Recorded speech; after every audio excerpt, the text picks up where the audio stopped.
ओम श्री गणेशाय नमः। राधे राधे। वैशाख मातम चौथा अध्याय। नारद जी बोले, हे राजन, जैसे रसों में दूध, दूध से दही और दही से धृत उत्तम होता है, ऐसे ही मासों में कार्तिक मास, कार्तिक से माघ और माघ से वैशाख मास अधिक है।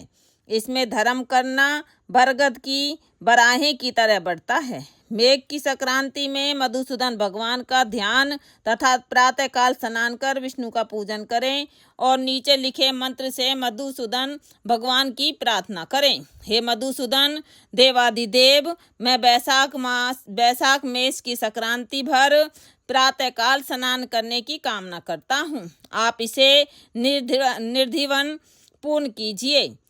फिर अधर्य देते हुए कहें, हे मधुसूदन, आपको अधर्य देता हूँ, इसे भली भांति ग्रहण कीजिए।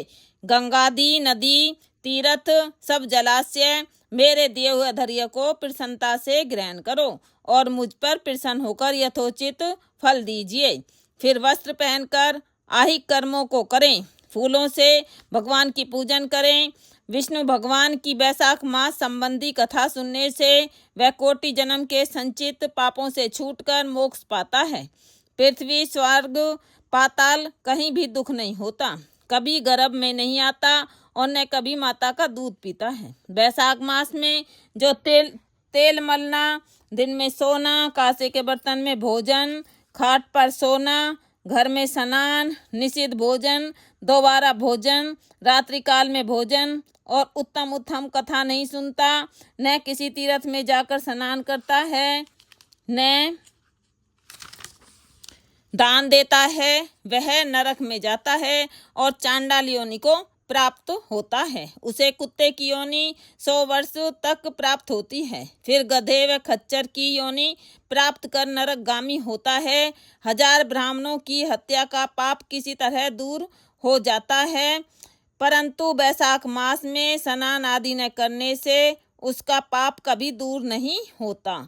वैशाख मास में नियम पूर्वक कमल के पत्तों पर भोजन करने से सब पापों से निर्वृत्त होकर विष्णु लोक मिलता है। वैशाख मास में दोपहर के समय मार्ग चलकर अपने घर पर आए हुए या थके हुए ब्राह्मणों को सुंदर आसन देकर जो उनके चरणों को दबाता है और चरणोदक को अपने मस्तक पर छिड़कता है, उनके सब बंधन कट जाते हैं। उसे गंगादी संपूर्ण तीर्थों में स्नान करने के बराबर फल निश्चय ही मिलता है।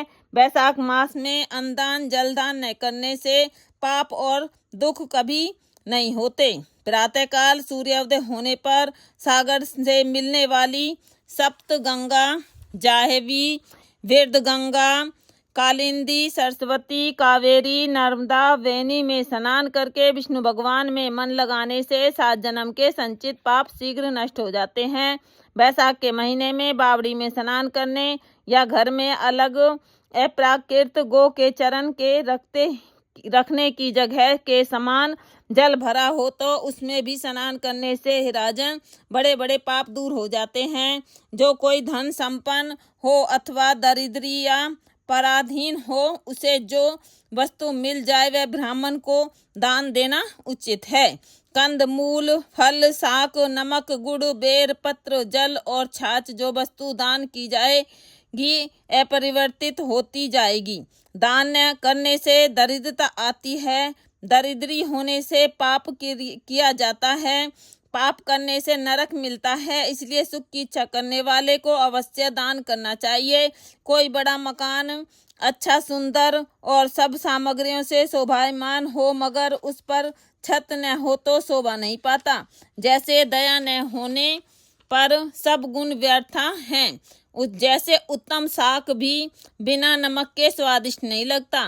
जैसे कोई कुरूप स्त्री श्रृंगार होने पर भी अच्छी नहीं लगती, ऐसे ही वैशाख मास में जो धर्म कर्म या स्नान आदि नहीं करता उसका किया सब व्यर्थ है।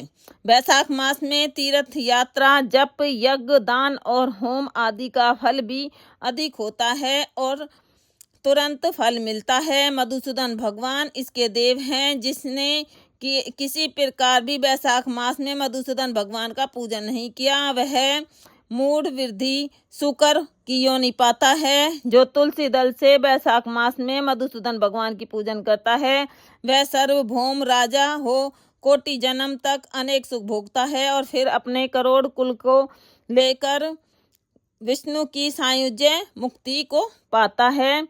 इति वैशाख मातम 4वां अध्याय संपूर्ण।